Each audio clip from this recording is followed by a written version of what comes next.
제가 둘째를 낳고 살이 너무 쪄서 다이어트를 했습니다. 6개월 동안 10kg나 뺐는데요.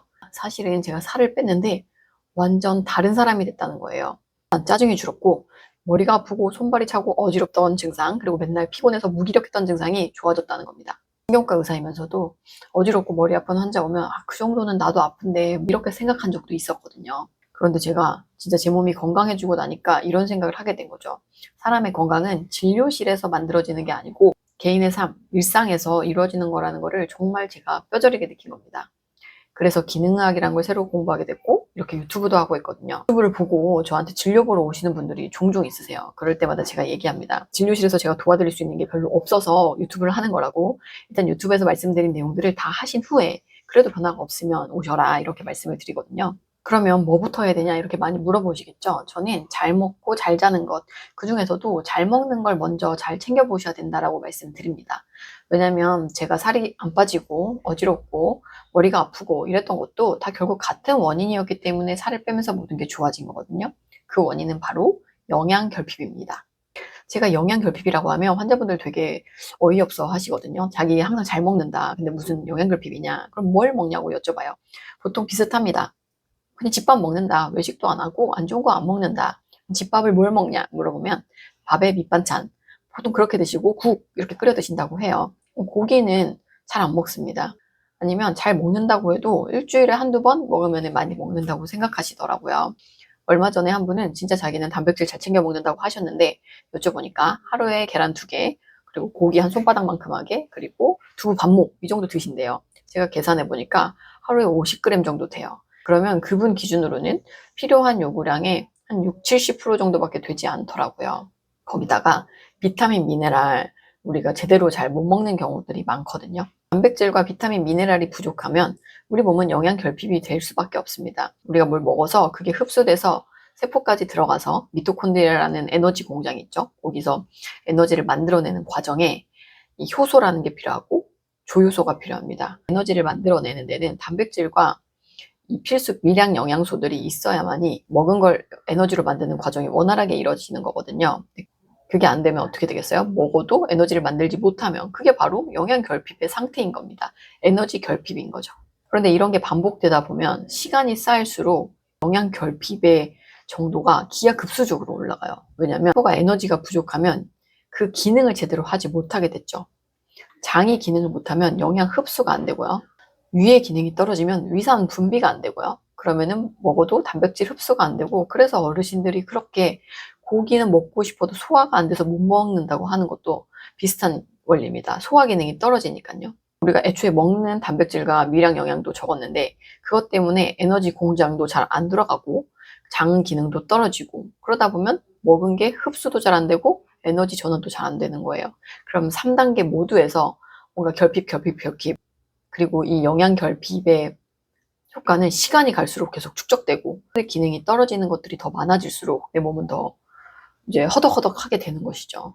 그럼 어떻게 되냐? 어지럽고 집중력이 떨어지고 할 수 있는 거고요. 무기력하기도 됩니다. 그리고 이런 에너지와 영양이 부족한 상태가 오래 지속되면 우리 몸은 지금 위기 상황이다. 진짜 생존의 위기다. 이렇게 생각을 하게 되는 거예요. 우리도 경기가 안 좋으면 긴축재정하잖아요. 돈을 안 푼단 말이죠. 우리 몸도 에너지를 아끼는 몸이 돼서 자꾸 먹으면 쟁이고 쓰지 않는 몸이 됩니다. 그래서 나는 분명 똑같이 먹었는데도 살이 찌는 거예요. 영양결핍, 에너지 결핍으로 이 모든 증상들이 생긴다는 게 너무 억지스럽다고 느껴지신다면 각자 몸의 신호를 한번 들여다보시면 좋겠어요. 저도 제가 처음부터 언제부터 불편했나 이런 거를 따져보면 고등학생 때부터 그랬어요. 점심 먹으면 너무 졸렸고 아침에 눈뜨기 너무 힘들었고 생리통도 심했고요. 그러다가 대학교 가서는 체력이 너무 나빠져가지고 달릴 수가 없어요. 달리기를 못해서 헬스장 가서도 걷기만 했고요. 일하면서는 피로가 더 심해졌고 잠도 잘 못 자고 이러니까 체력이 더 나빠지고 만성 피로에다가 한 번씩 어지럽고 핑 돌고 항상 짜증이 많은 상태로 살았던 거죠. 그러다가 결혼을 하고 애를 낳고 나니까 살이 훅 쪄가지고 빠지지도 않고, 이제 애 키우면 얼마나 할 일이 많겠어요. 짜증이 폭발하는 거예요. 집에서도 폭발. 그러다가 이제 이런 생각이 듭니다. 나는 이렇게 열심히 사는데 왜 내 뜻대로 되는 게 하나도 없지? 그래서 폭발 직전까지 가서 일을 그만둔 거였습니다. 그때는 정말 견디기 힘들어서 일을 그만뒀었는데 그게 제 어떻게 보면 인생의 터닝 포인트가 된 거죠. 그때 일을 쉬고 제 몸을 회복하고 제 몸을 들여다보고 나를 먼저 챙기니까 제가 건강해지고, 건강해지면 친절해져요. 그리고 애들한테 짜증도 덜 내게 되고, 그리고 이렇게 남는 시간에 제가 유튜브를 할 만큼 에너지가 있다는 증거겠죠. 그리고 예전보다 확실히 제 판단력이나 사고력이나 감정을 조절하는 능력이나 것들이 굉장히 좋아졌다고 느끼거든요. 그 이유는 제 전두엽을 활성화시켰기 때문이에요. 전두엽은 저희가 치매 검사할 때도 언어, 기억, 시공간 능력 이거가 더불어서 딱 전두엽 기능이라고 따로 하나 있거든요. 그만큼 복잡한 기능이라는 거예요. 우리가 어려운 문제를 해결하고 계획을 세우고 패턴을 인식한다거나, 그리고 감정을 조절하고 충동을 조절해서 인간답게 활동할 수 있게 하는 굉장히 고차원적인 걸 담당하는 것이 전두엽이거든요. 근데 이 전두엽은 편도체가 활성화돼 있을 때는, 한마디로 우리가 불안하고 뭔가 생존의 위기를 느낄 때는 전혀 작동할 수 없습니다. 당연하겠죠. 우리가 지금 당장 생존이 위기일 때 뭔가 고차원적인 사고를 할 수 없는 것처럼요. 불안한 상태에서는 우리가 판단력이 떨어지기도 하잖아요. 그런데 제가 과거에 그렇게 짜증이 많고 몸이 아플 때는 전두엽의 에너지도 부족했지만 편도체가 너무 활성화되어 있기 때문에 전두엽의 기능을 끌어다 쓸 수가 없었던 거죠. 그런데 지금은 제 몸이 편안해졌고 제가 편도체가 잠잠해졌기 때문에 전두엽을 막 끌어다 쓰는 거예요. 그러다 보니까 예전에는 세상이 되게 불안한 세상으로 보였어요. 경쟁이 치열한 사회였다면 지금은 굉장히 가능성의 세계로 볼 수 있게 된 것 같아요. 그래서 이런 유튜브도 제가 하게 된 것이고요. 우리가 회복 탄력성, 실패는 성공의 어머니 막 이런 얘기 하는데, 우리가 불안할 때는 그게 절대 안 된다는 거죠. 실패하면 큰일 나고 이렇게 생각했었는데, 어떤 일이 생겨도 저에게 유익한 방향, 저에게 긍정적인 방향으로 긍정 전환을 할 수 있는 회복 탄력성이 생긴 게 전두엽을 깨웠기 때문이라고 저는 생각하고 있습니다. 생각해보면 그때 예전에 제가 불안 속에 살 때는 정말 자책을 많이 했어요. 왜 이렇게 나는 의지가 약하고 게으르고 뭔가 감정 조절도 잘 못하고 남들만큼 창의적이지도 못할까? 정말 이렇게 자책을 많이 했었거든요.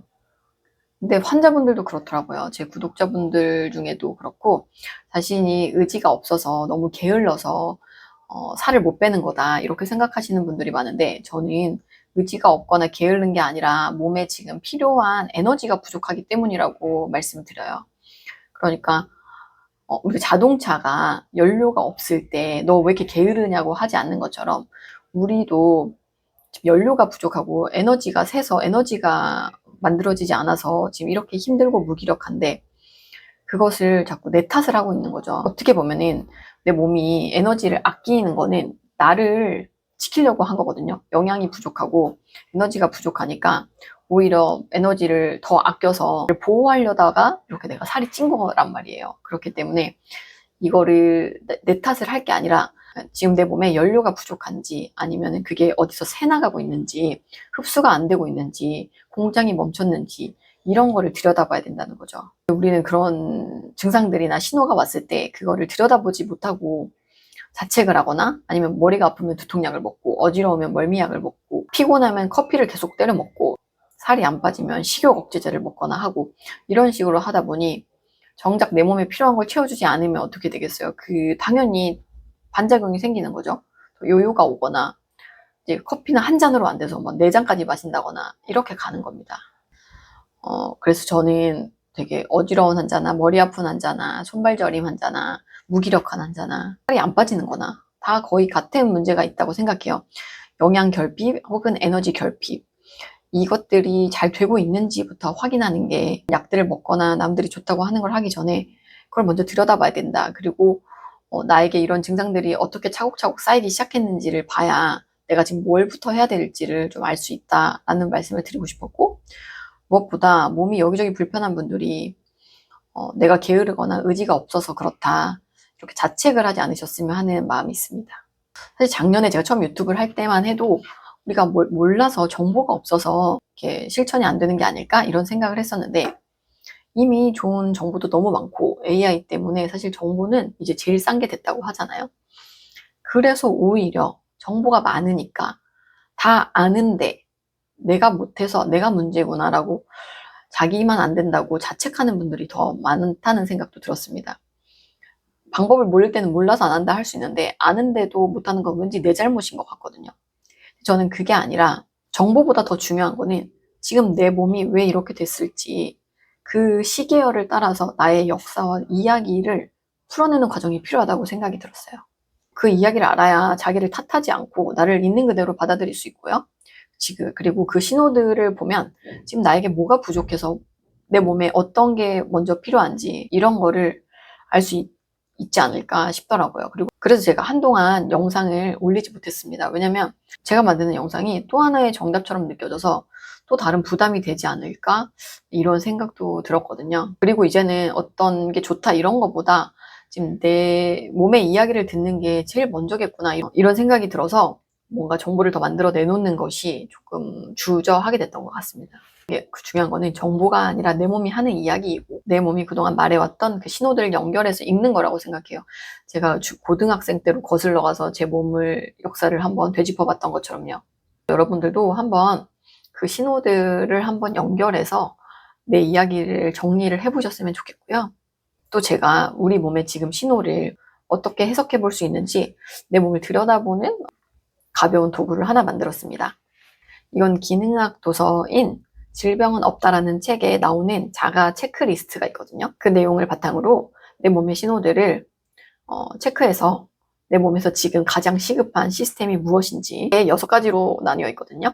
에너지, 소화, 해독, 면역, 호르몬, 신경계 이렇게 어디가 내가 해당하는지 알아볼 수 있는 그 도구를 만들어 두었으니까요. 필요하신 분들은 고정 댓글에 있는 링크를 통해서 이메일을 남겨주시면 제가 보내드리도록 하겠습니다. 영상이 부디 여러분들이 자책하지 않고 지금 나에게 필요한 게 뭘까? 내 증상이나 내 몸의 신호들을 좀 돌아보는 계기가 되었으면 하는 마음이 꼭 있습니다. 도움이 되셨다면 구독, 좋아요, 응원의 댓글까지 주시면 저에게도 큰 힘이 될 것 같고요. 끝까지 신청해주신 분들 감사하고 오늘도 건강하고 평온한 하루 되시길 응원하겠습니다. 감사합니다.